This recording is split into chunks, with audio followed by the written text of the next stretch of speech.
Okay, so I don't know about you guys, but I think there's quite a few ways you can actually basically classify what a bad game is. People probably say, oh, well, low sales, that's definitely one way you could classify a game as being bad. Maybe it's just not being played, there's no player base, that's another way it's bad. But I would also say that by playing that game, if you play it and then all of a sudden you want to play a different game, I'd say that's probably a good indication that the game is pretty bad. And I recently had this experience where I was playing Forza Horizon 5 and I got it on sale, played it for a few hours, and essentially after a few hours I was like, screw this, I'm just going to play GT Online.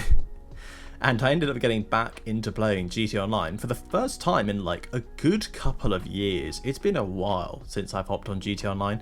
I mean, I used to play it a lot way back in the day. I mean, we're talking like, 2014, 15, 16, like, God, those were the days for GT Online. If you guys remember those, that was a sick time. But yeah, I just ended up playing GT Online again, and I was thinking this the other day, why did I just want to play GT Online every time I hopped on Forza Horizon 5? Like, I gave it a good couple of goes, played it for a few hours, and I just couldn't enjoy the game. Now, I'd played Forza Horizon 3 before, and that's a banging game. I mean, based in Australia, so you had a fantastic map with like these gorgeous locations. It was sort of based off of, at least my understanding of it was based off of Gold Coast in Australia, which is a beautiful place. I'd love to go there.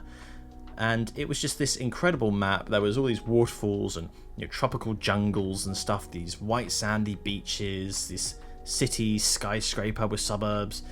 It was just a great map. It had lots of diversity in locations and things.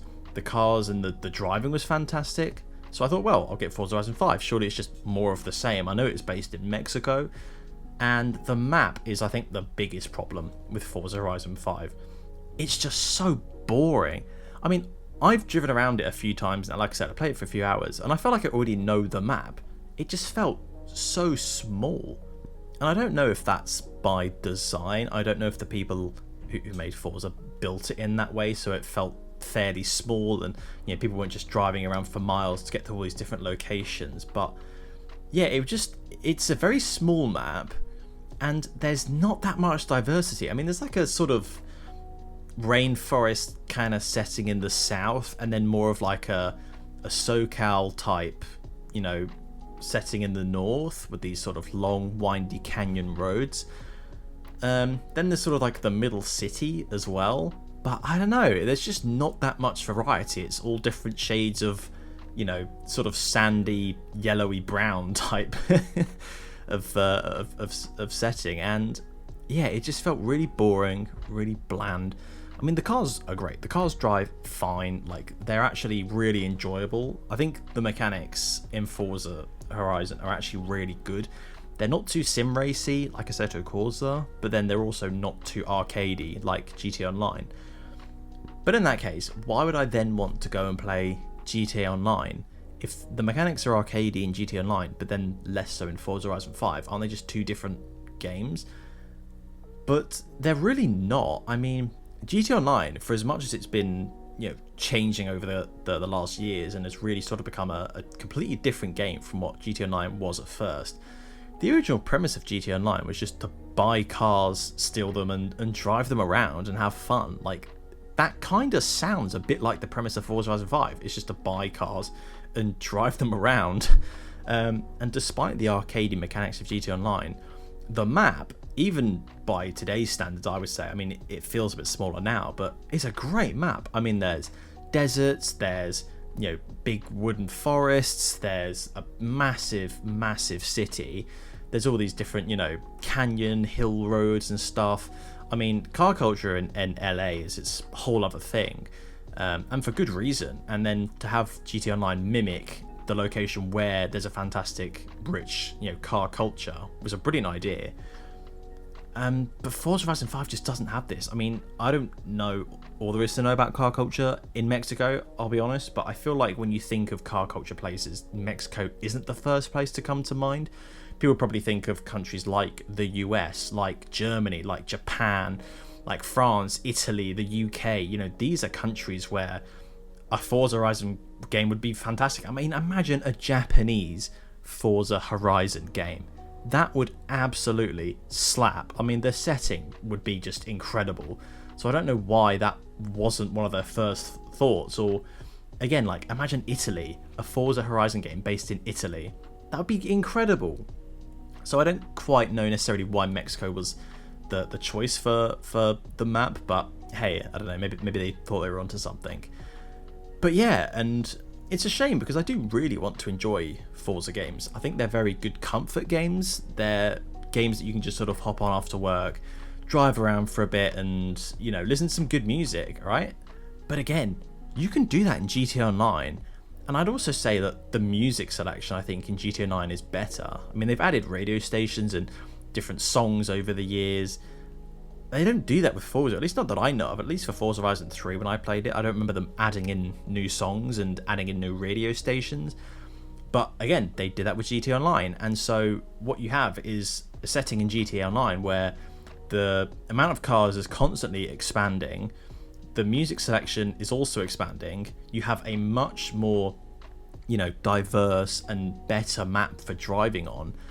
And not only that, but it's lovely to be able to, like, get out of your car and walk around it. There's so many times in Forza Horizon 5 where I wanted to explore the map and you can't. Like, you're stuck in your car. You're sitting in your car. And not only that, but you get into first person and you can look left or right a little bit, but anytime you try and look behind you, it just snaps to this, like, weird third-person camera. Whereas in GTA Online, you can actually go in first person and look all the way around your car. I mean, why is GTA Online more realistic to a certain degree than Forza Horizon 5 is?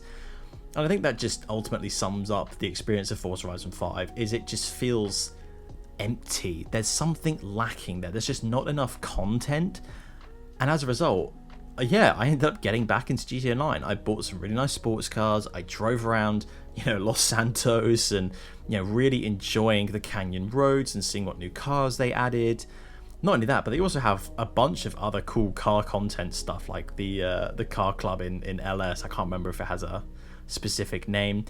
And not to mention that, but in Forza Horizon 5, you can join convoys, and I guess they're, you know, the idea is that you join with a bunch of your friends, you all get in the convoy, you can race and follow each other around. And I did manage to get into a couple of convoys in Forza Horizon 5, just met some random people. But there wasn't really much to do. We all kind of drove around aimlessly, and after a couple of minutes, we ended up just stopping. And we didn't really do much. We just ended up, you know, driving around for a bit. I tried to join another convoy, and then the game crashed. And so this was my right, I'm going to load up GTA Online. And I kid you not, the same day, it was later that evening actually, I was playing GTA Online, and I met 2 or 3 people who were just driving around drifting their cars in Los Santos. So I immediately went and got one of my drift cars in GTA Online, and I ended up spending like an hour just driving around drifting with these people. We got out of our cars. There's a vineyard in Los Santos. I don't know the name of it. We ended up just parking there, and we were sort of taking photos of each other's car. We were wandering around, having a good chat. It was just like everything that I thought Forza Horizon 5 was going to be. Now, maybe that's not a typical experience in GTA Online nowadays, but I feel like there's still plenty of car people who play GTA Online. And the fact that I was able to meet some cool people who were just out there drifting their cars for fun, like a couple of buddies, and they let me join, I think that is essentially, in a nutshell, what Forza Horizon 5 should have been. And the fact that a game that is over 10 years old now can do that over a game that was released, I don't know, what insert release date here, I think just feels a bit of a smack in the face, especially when they're still pricing Forza Horizon 5 at full price. I mean, that's crazy how expensive this game is compared to GTA Online for what you actually get bang for your buck. So yeah, I don't know if you guys have any similar experiences with Forza Horizon 5. I'd love to hear you guys talk about it in the comments, because I genuinely haven't played this game for a lot of times. So, you know, maybe you guys who actually love Forza Horizon 5 can make a case for it in the comments, and, you know, maybe give me some ideas on what I can actually do in Forza Horizon 5 to maybe, you know, get that spark and kind of enjoy the game a bit more. But yeah, tell me guys if you've all had a similar experience, if you played Forza Horizon 5 and just went back to maybe playing Forza Horizon 4 or even 3 if you still have copies of those games. Or hell, maybe you even played a different kind of racing game altogether. Maybe you went into one of the F1 games or Assetto Corsa. But yeah, I'd love to hear you guys' feedback and, you know, get chatting in the comments. So yeah, I hope you guys enjoyed my little rant on Forza Horizon 5. If you did, please be sure to leave a like, comment, subscribe, all that good stuff. And yeah, hope to see you guys in the next one. Take care.